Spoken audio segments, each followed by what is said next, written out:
Hi. Let's hope the audio turns out okay. I've gotten some questions about my setup and my live sound kind of philosophy, so just figured I'd go through that a bit. I might be interrupted, by the way, so bear with me. Let's see. So, well, let's turn this around. So this is what I'm using. Behringer wing. I've been on a wing for a couple of years now, and it's been very much like working on my show file through all that time. So it's in constant development and always changing, fixing things, and doing things in different ways.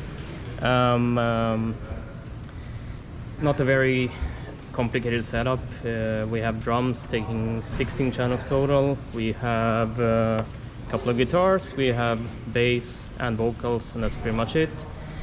Samples, some stuff like that. Where it gets complicated, I guess, is or not complicated, but I guess in the processing. We can start with, so drums is fairly straightforward. Nothing weird or fancy. It's just close mics on most stuff, a couple of hi-hats, a couple of rides, a couple of overheads. Also going to a parallel compressor that I'm hitting really hard and actually pushing a lot of it into the mix. Then we have the guitars, where some more stuff is happening. So main guitar channel, as you can see, the processing is pretty hard, and this is from last night, and this is something that I spend a lot of time on, just dialing in the guitar sound, because I kind of build the rest of the mix around it, sort of. If you have a good guitar sound that you can push like really loud and still like that it sounds good and doesn't hurt your ears, especially, as you can see up here, doing a lot of stuff in the high mids. So once you have that, and you can kind of build everything else around it. So that's the actual channel. Then it goes into a bus, and here it gets even funnier. So yeah, a lot of stuff going on here also, obviously. So it's the same thing, and here you see like a big dip around 5K ish, which is kind of my signature or whatever. Goes to the main bus. I have a multi-band compressor running, and I don't hit it very hard. It depends a bit on the room.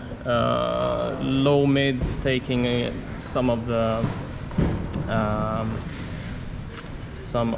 snare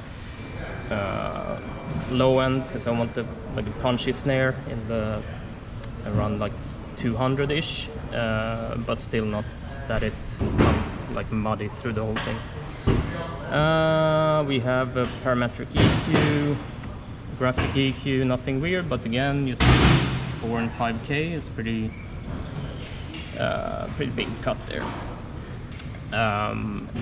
Yeah, what else? I have some controls set up for what I need quick access to.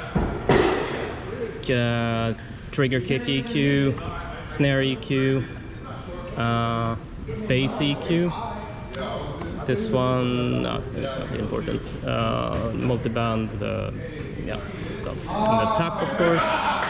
Then we have what I use most during the show. So that's simply a mute group for all channels except for samples and stuff. So between songs, I just want silence.